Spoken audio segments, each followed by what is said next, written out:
Então vamos começar? A oração do Espírito Santo. Em nome do Pai, do Filho e do Espírito Santo. Vinde, Espírito Santo, enchei os corações dos vossos fiéis e acendei neles o fogo do vosso amor. Enviai o vosso Espírito, e tudo será criado, e renovareis a face da terra. Oremos. Deus que instruíste os corações dos vossos fiéis com a luz do Espírito Santo, fazei que apreciemos certamente todas as coisas, segundo o mesmo Espírito, e gozemos sempre da sua consolação, por Cristo Senhor nosso. Amém. Muito bem. Eu queria falar hoje, na verdade assim, é um convite para a gente contemplar algumas coisas, né, para a gente fazer uma homenagem também à Nossa Senhora, né? Quem sou eu para falar de Nossa Senhora, das glórias de Maria? Então, assim, a gente contribui com alguma coisa, a gente faz uma homenagem do que a gente aprende, gosta, vive. Então, e a gente pode conversar também a respeito, todos nós, tá? Eu não vou ficar falando sozinha, não, vocês me ajudem também.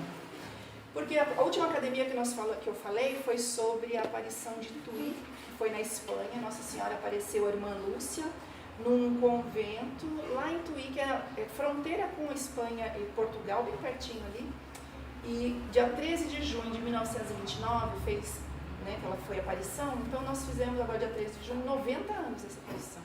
Foi uma aparição muito bela e ela tem um ensinamento teológico maravilhoso, encerra tudo que Nossa Senhora, tudo que nós precisamos, toda a nossa vida espiritual na igreja, todo o nosso elemento está ali contido naquela imagem que Nossa Senhora mostrou para a irmã Lúcia. Fausto, pode pôr a imagem de Tui, porque a gente, na outra academia, a gente só falou, leu um texto, mas a gente não viu. Está muito fraquinho porque a luz está ali, mas o que a irmã Lúcia viu? Ela estava na capela, rezando entre 11 e meia-noite, numa quinta-feira, de quinta para sexta, fazendo a Passio Domini dela. E ela, aos pés do altar, ela viu a aparição de uma cruz de luz. E acima dessa cruz tinha um homem, até a cinta, que era Deus Pai, também de luz. No peito, na altura do peito do Pai, tinha uma pomba, que está ali também, está muito fraquinho, a gente podia, né, mas tudo bem, a gente vai... Não, deixa aqui. Uma pomba de luz também, que é o Espírito Santo. E abaixo, na cruz de luz, Jesus crucificado. E do rosto de Jesus pingando sangue.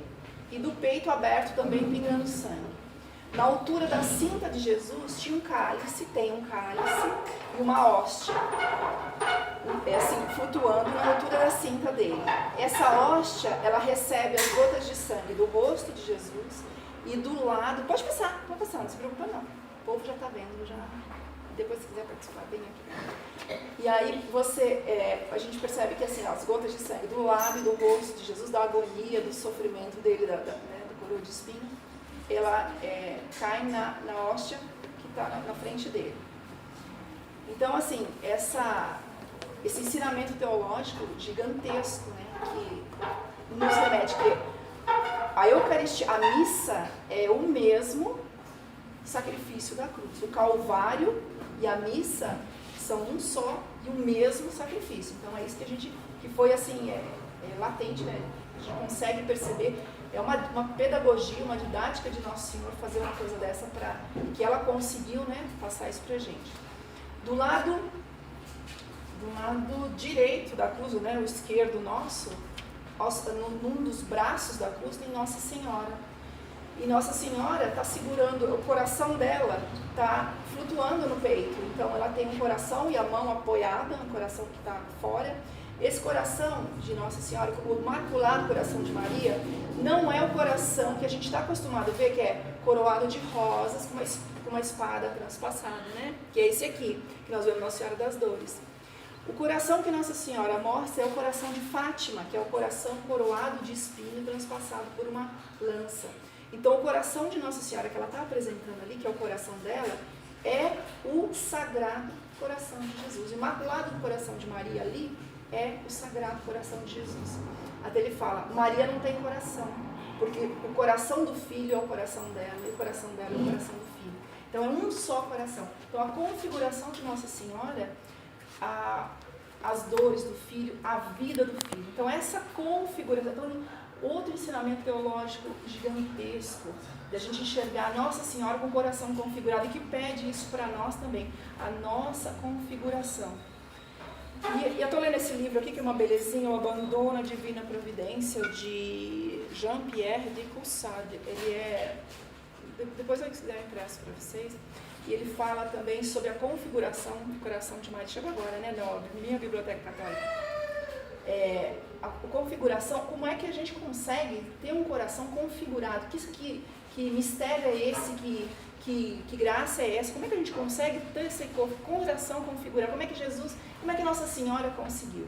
E ele explica assim que a vontade de Maria não era outra que não a vontade do Filho. Aquele fiat que ela falou, faça-se em mim, fiat mi, né? Faça-se em mim, não é outra coisa senão a mesma frase que a gente reza todos os dias. Seja feita a vossa vontade, assim na terra como no céu. A gente reza isso todos os dias. Só que de uma maneira que Nossa Senhora não pensava que pudesse existir outra vontade a não ser a vontade do Filho. Isso para nós às vezes é difícil, porque a gente tem, seja feita a vossa vontade. Qual é a vontade de Deus? Como é que eu percebo essa vontade de Deus na minha vida? Em que situações Deus me pede as coisas?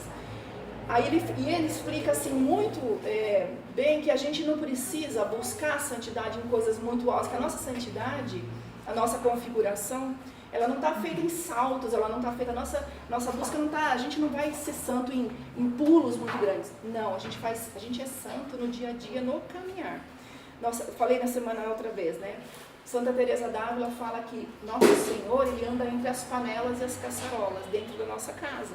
Então assim, todas as nossas dificuldades, todas as nossas, às vezes assim, situações que Jesus coloca, a gente fala assim, mas será é a vontade dele? Uma coisa se apresenta, você cuidando das crianças e tendo uma coisa mais legal para fazer. Aquela louça para você lavar é o seu momento de santificação. Não querer outra vontade que não seja aquela que te foi colocada. Essa é a maneira de a gente se santificar. Deus coloca as coisas de uma maneira muito simples na nossa vida. Você tem um compromisso, o seu estado de vida é uma maneira de você aceitar a vontade de Deus. Então você é leigo, você é casado, você é padre. Então assim, você aceitar o seu estado de vida, uma das maneiras. E nas situações que Deus, a ordem de Deus perpassa toda a nossa vida, como se fosse uma maré. Ela inunda o mundo todo, né? Até o universo todo é inundado e é preenchido por essa ordem de Deus. Então é só a gente se sentir, se deixar ser dócil a essa vontade. Então a gente procura coisas muito elevadas e muito difíceis na nossa santificação. É uma louça para lavar, é dar uma água para quem chegou, é conversar com aquele que está com a cara feia com você. Então assim, mas eu quero me santificar quando eu tiver lido muitos livros e uma pessoa muito, vier ao meu alcance. Mas tudo isso, Deus vai preparando um caminho de coisas muito simples, que a gente pode ir no nosso dia a dia, não reclamar das coisas com tanta facilidade. E isso foi o que fez Maria. A gente acha que a nossa configuração do coração só se vai dar em coisas muito elevadas. É no dia a dia, é na simplicidade. A gente estava preparando, esse dia eu estava preparando alguma coisa para a gente fazer, e eu falei, me propus a rezar um rosário, né? Só que assim, no menos de 2 horas eu não rezo um rosário, eu pelo menos não consigo. Então eu tenho que me sair, tem a criançada fazendo barulho, tem que meditar o rosário, eu tenho que ficar no silêncio, trancado no quarto, quietinho. E eu precisava ir acabando o dia, eu não tinha feito, eu tinha que fazer outra coisa, conversando com aquela pessoa, e a pessoa me atrasando, eu comecei a ficar assim, nervosa, porque a pessoa estava me atrasando de rezar o meu rosário, que eu ia ficar santa no rosário. Mas aí eu pensei, mas exatamente isso, não é esse, eu estou me santificando com essa pessoa, falando do meu lado. Não é o rosário que Jesus quer que eu reze agora, é a pessoa que Ele quer que eu converse nesse momento. Então assim, esse é o momento da minha santificação. Então, esquece o rosário, vamos fazer, Aí eu vou me colocar com amor e com sorriso no rosto, porque é isso que não vai, ninguém se santifica com cara feia. Nunca vi santo falar, todo mundo fala que santo é alegre, é uma alegria que brota. E você passar isso para o outro, para mim, para você, para aquele que convive com você, para aquele que está todos os dias, e com o estranho também. Então assim, essa é É muito bonita essa maneira da gente perceber, porque a gente tem muita sede, né? A gente tem sede de saber, nós estamos muito curiosos, a gente tem uma sede de conhecimento. Eu, pelo menos assim, eu estou atrás de livros, eu quero saber como é que faz para ser santo, eu estou, né, castelo interior e uma sede. E aqui ele fala, quem tem muita sede, não vai pegar um livro e vai entender como é que funciona a água. Ele vai pegar um copo d'água e vai beber. Então para de abrir a enciclopédia, como é que funciona o organismo quando ele é hidratado e quando a água chega no meu estômago e nutre as células. Você vai ficar só na teoria? Pega um copo d'água e bebe. Então a gente tem muita sede de sabedoria. Então por que a gente não vai direto à sabedoria encarnada? Por que a gente não vai direto à Eucaristia e faz mais adoração, mais oração, né? Então assim, as nossas comunhões, porque elas não são... Eu tenho acesso a ele. Então, assim, às vezes os livros são bons, mas a nossa sede é de estar com aquele que mata a sede. Então, é o contato, é essa oração pessoal que não pode nunca deixar de estar na nossa vida, no nosso dia a dia. Porque se eu ando na presença de Jesus, se eu acordo de manhã e falo para ele, onde é que o Senhor me quer hoje, o que o Senhor quer de mim hoje, eu vou percebendo com a graça durante o dia os movimentos que ele... Eu vou conseguir perceber a presença dele, o que ele quer, onde é que Jesus vai atuar, onde que Jesus está. E a gente percebe o toque da graça durante o dia, sim. É uma coisa assim, quando você se decide andar na presença dele, da hora que acorda até a hora que vai dormir, é um dia, não é assim, pensar em Jesus no domingo, quando eu vou à Santa Missa, ou se eu vou à noite, eu falo um bom dia para Jesus na hora que eu acordei, esqueço dele à noite se eu conseguir a missa, ou só daqui a 2, 3 dias. Não, é um pensar, é um estar na vontade com ele, andando com ele, da hora que acorda, da hora. Isso eu acho que é um pouco o orar sem cessar também, né? Que os santos ensinam a gente. E outra coisa também que Santa Teresinha fala, né? Aproveitar um momento, a gente só tem esse momento agora. Nós estamos aqui, acho que aqui é a nossa santificação. Não é, se eu estiver lá tem um outro compromisso, mas ele não quer você nesse compromisso agora, quer você aqui. A gente não tem o passado, porque já acabou, a gente não alcança mais. A gente não tem o futuro, porque ele não começou ainda. A gente só tem o agora, nesse momento. Eu tenho um momento de falar com meu filho agora, de falar que eu amo, de falar que eu gosto. Eu não vou ter depois, eu não tenho o antes. Então, assim, aproveitar todos os momentos de configuração, de santificação e vendo Cristo no outro. Não tem Esse eu acho que é o segredo do santo. Santa Teresinha e todos os santos são unânimes em falar isso. Aproveitar o momento presente. Nós não somos donos do tempo, mas o momento nós temos e o momento a gente pode fazer ele ser santo, ser santificado. Na graça, porque tudo é graça também. A gente não consegue fazer nada. A gente acha que reza, a gente não reza. Se não for o Espírito Santo, a gente nem rezar a gente consegue. E o padre falou hoje na homilia, as virtudes a gente tem que adquirir fazendo. Eu sou péssima em oração. Se eu vou, esqueço, pula, eu preciso de disciplina. Então eu preciso me disciplinar. Eu tenho que ter disciplina para oração. Eu tenho que adquirir isso. Então assim, é fazendo todos os dias, querendo essa disciplina. E eu acho que, do outro lado, só comentando, embaixo de um braço está Nossa Senhora, no outro braço da cruz, ali não dá para ver. Está escorrendo, no braço está escorrendo letras, como se fossem água, escrito graça e misericórdia. Escorrendo a água do braço da cruz para o altar. A esquerda, a direita nossa, a esquerda da cruz. Escorre como se fosse uma fonte d'água. Tem outras fotografias que são muito melhores para a gente enxergar isso. Essa está muito apagada, mas vocês podem procurar na internet. É maravilhoso. Então está escrito ali, letras em água que formam uma palavra, graça e misericórdia correndo para o altar. Então assim, é de uma teologia mística, isso aí é de uma profundidade. A gente pegar isso aqui e meditar nesse quadro, a gente tem meditação para o resto da nossa vida, para a nossa santificação, porque é muito forte, é muito profundo isso, né? E pode passar não. Mas assim, e o que eu queria hoje passar, o tema da academia é Nossa Senhora do Pilar. Foi a primeira aparição de Nossa Senhora no ano 40.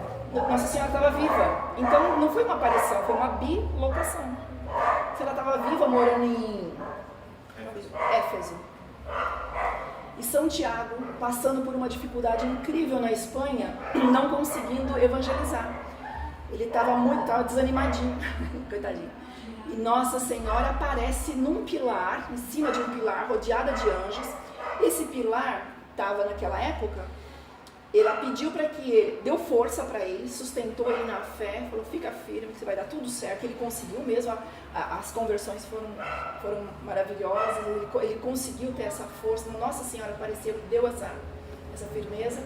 E ela pediu para que ao redor desse pilar fosse construída uma capela. E ela disse que isso nunca ia sumir, isso ia ficar até o fim do mundo. E assim, esse pilar ele foi construído, agora é uma basílica enorme, ela foi sempre reconstruída, mexida, mas as guerras passaram e o pilar continua lá. Foi no ano 36, né? Foi no ano 36, 40, fica uma coisa meio coisa, né? Tem mais outra foto?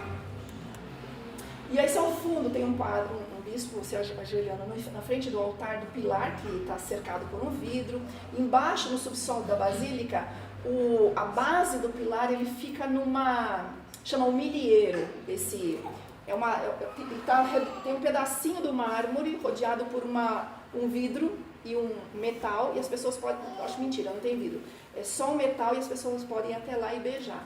Está escrito, o que está escrito ali, gente? Alguém lê espanhol? Tem um vidro na frente ou... Embaixo não, esse aqui não.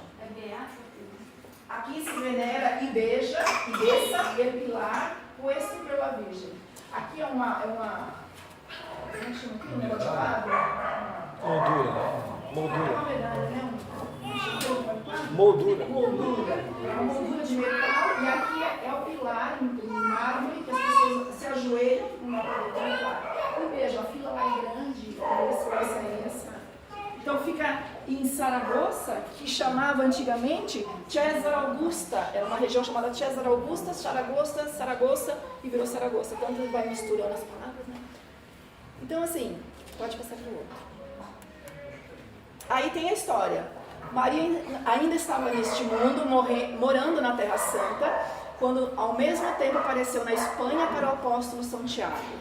A conversão da Espanha ao cristianismo foi muito difícil e o apóstolo Tiago, que em espanhol é chamado de Santiago, sofria grandes desafios para evangelizar os pagãos da Península Ibérica.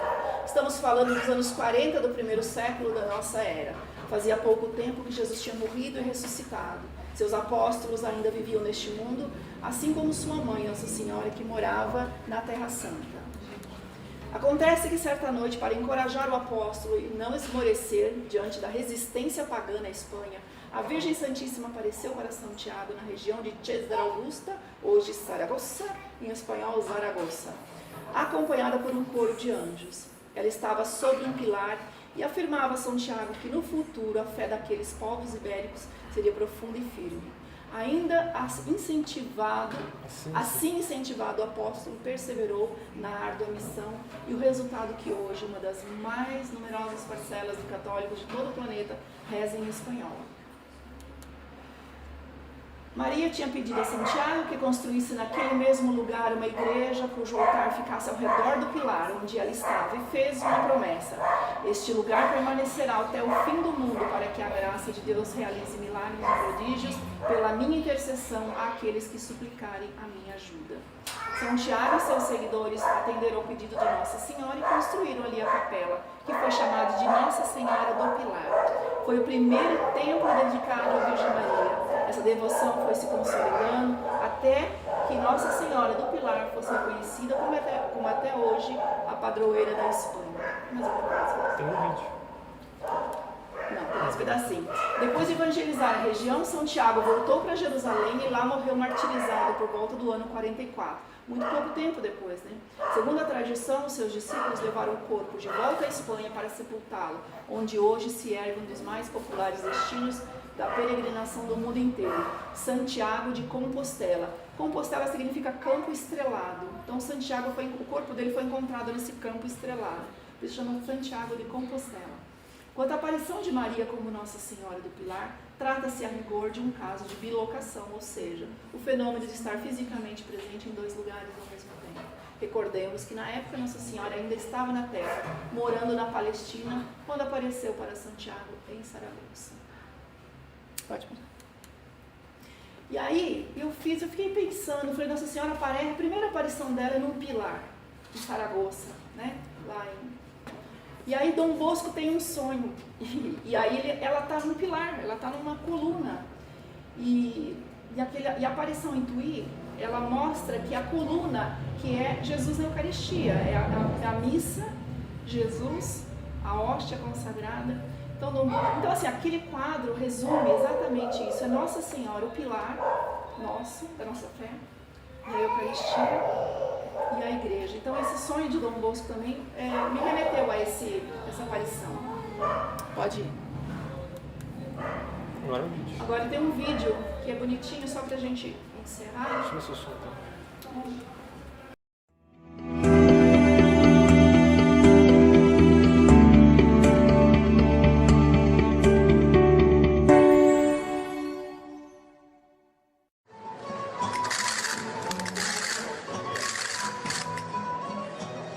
Documentos históricos mencionam que Maria apareceu aos discípulos de Jesus quando ainda estava viva.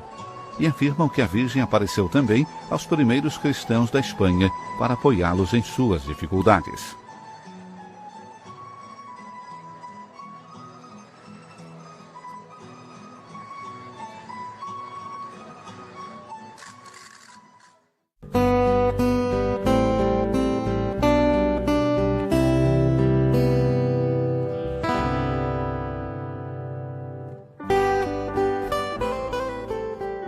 Estamos falando da aparição de Nossa Senhora do Pilar, na Espanha. Segundo a tradição apoiada em documentos que remontam ao século XIII, a aparição ocorreu um dia em que o apóstolo Santiago se encontrava às margens do rio Ebro, que atravessa a cidade de Zaragoza, desanimado porque os habitantes não respondiam à pregação do Evangelho. De repente, viu Nossa Senhora, de pé, sobre um pilar de mármore. Maria o confortou e lhe pediu que se construísse ali um templo. A mesma coluna na qual apareceu Maria, segundo as fontes históricas, seria a que hoje sustenta sua imagem. E isso ocorria, segundo esses documentos, no ano 39 ou 40, quando, segundo algumas fontes, Maria vivia em Éfeso. O cristianismo na Espanha dava assim os seus primeiros passos. O apóstolo Santiago e as 8 testemunhas do prodígio começaram a edificar uma igreja, hoje basílica em Zaragoza, cujo nome era César Augusta. Passaram-se os séculos, com cismas no cristianismo e a invasão árabe da Espanha. Porém, o Santuário de Pilar, reconstruído em várias ocasiões, continuaria sendo o coração dos cristãos ibéricos. Atribuem-se à intercessão de Nossa Senhora do Pilar diversos milagres. Um dos mais conhecidos e documentados é o milagre da Calanda, no qual foi ao mendigo Miguel Pellicer, nascido em Calanda, restituído a perna que lhe foi amputada em outubro de 1637.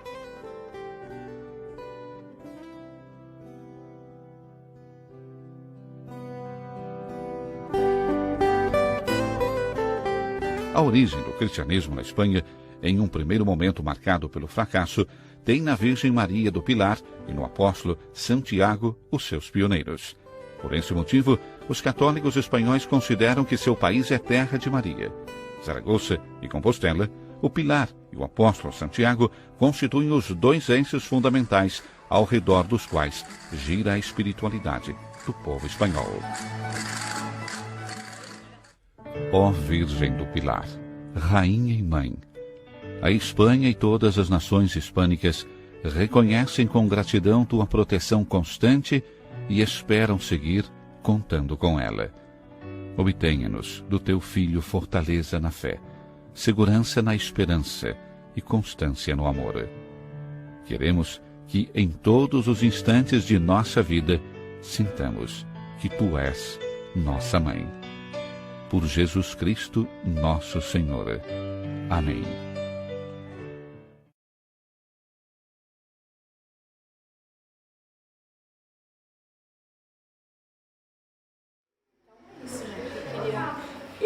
São João del Rei possui a primeira igreja dedicada a Nossa Senhora do Pilar fora da Espanha, é uma basílica. E foi, por conta disso, quando foi dedicada a basílica, a Basílica da Espanha enviou um pano que cobriu o pilar que está em São João del Rei. Tá lá. Pode ser venerado em São João del Rei. Existem outras igrejas do No Pilar? fora acho da que- Espanha foi a Basílica de São João del Rei. Por isso que destinaram para eles o pano que cobria o pilar. Se não me engano, acho que Ouro Preto tem também. Agora Em sim. Olinda, acho que também tem muito pilar. Outras. A primeira em São João del Rei. Lindo, né? E esse milagre de Calanda, né, esse mendigo que teve a perna amputada, restituída, foi um milagre mais clamoroso, em 1600 e pouco. Por isso que ele é um milagre muito famoso. Então, assim, que Nossa Senhora nos restitua também, né? Quando o nosso olho amputado não consegue enxergar as verdades de fé, que ela nos restitua a fé, nos restitua a enxergar o caminho, que a gente possa conseguir a nossa santificação através do nosso próximo. Jesus mandou amar os inimigos, então, assim, a dificuldade da gente enxergar aquele que chega perto da gente, que a gente receba com carinho, com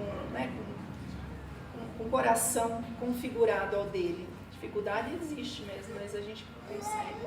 Então, que ela nos restitua tudo que tiver amputado. Nosso coração está amputado de tantas virtudes, de tanto amor, ou de tanta coisa que nós precisamos, que ela nos restitua. Como restituiu a perna desse mendigo que foi clamoroso, realmente. Não é isso, cara. De quem mais vocês querem conversar? Esse milagre do mendigo está escrito no livro do Padre Quevedo. Aí ele fala que ele teve um acidente com a carroça. Eu vi falar. Passou. Aí ele ficou com a perna doente, não queria perder porque dependia da perna para trabalhar, mas não teve jeito, teve que ser amputado. E ele visitava a igreja e pegava a cera onde estava, depois ele passava na perna e pedia para a Nossa Senhora, né, a cura da perna dele, porque ele teria que. Ele não era mendigo, ou era mendigo, ou não sei. Ou virou depois por causa da Virou perna. por causa da perna. E aí, certa vez, ele foi dormir quando amputaram a perna, tinha o costume de enterrar o membro no cemitério. Que o cemitério sempre era perto do hospital. Tinha a igreja, o hospital e o cemitério, sempre muito perto. E aí pegaram o membro dele e enterraram. E quando, depois de uma noite, ele teve um grito, aí, sentindo muita dor, aí quando puxou a coberta, viu que a perna dele estava no lugar. E aí foram lá, os médicos foram lá e o médico, sei lá quem foi, ele que sabia que ele estava amputado, desenterraram onde estava enterrada a perna dele e não encontraram. Então é a mesma perna dele foi colocada. Dá para mostrar que a coisa é. O poder de Nossa Senhora, que a graça dela Então, estava no livro do Padre Quevedo. Então é isso, gente. Queria trazer para vocês. Parabéns. Gostou, né? Da multimídia, né? Bom, gostei também. É muito edificante, assim. Depois, quem quiser também, emprestado, estou no finalzinho já. Vocês podem que é um livro muito bonitinho, assim, muito bem do dia a dia mesmo, para a gente se santificar nas panelas, nas fraldas, nossa escola, no nosso trabalho, nos nossos cadernos. E não achar que a nossa santificação está tão longe, tão distante, tão difícil, né? Ela é muito mais simples, muito mais acessível do que a gente pode imaginar. Então é isso. Vamos encerrar? Meio-dia? Alguém quer falar mais alguma coisa? Oi? Vamos encerrar com o nosso Ângelo, né? Ângelo. Meio-dia em ponto cravado. O anjo do Senhor anunciou a Maria. Ela concebeu o Espírito Santo. Ave Maria, cheia de graça, o Senhor é convosco. Bendita sois vós entre as mulheres, e bendito é o fruto do vosso ventre, Jesus. Santa Maria, Mãe de Deus, rogai por nós, pecadores, agora e na hora de nossa morte. Amém. Eis aqui a escrava do Senhor. Faça-se em mim segundo a vossa palavra. Ave Maria, cheia de graça, o Senhor é convosco. Bendita sois vós entre as mulheres, e bendito é o fruto do vosso ventre, Jesus. Santa Maria, Mãe de Deus, rogai por nós, pecadores, agora e na hora de nossa morte. E o Verbo divino encarnou. E habitou entre nós. Ave Maria, cheia de graça, o Senhor é convosco. Bendita sois vós entre as mulheres, e bendito é o fruto do vosso ventre, Jesus. Santa Maria, Mãe de Deus, rogai por nós, pecadores, agora e na hora de nossa morte. Amém. Rogai por nós, Santa Mãe de Deus. Para que sejamos dignos das promessas de Cristo. Infundi, Senhor, como vos pedimos, a vossa graça em nossas almas, para que nós, que pela anunciação do anjo, conhecemos a encarnação do vosso Filho, Jesus Cristo, pela sua paixão e morte de cruz, sejamos conduzidos à glória da ressurreição, pelo mesmo Cristo, Senhor nosso. Amém. Santa Maria, Mãe de Deus, Nossa Senhora do Pilar, Rogai por nós.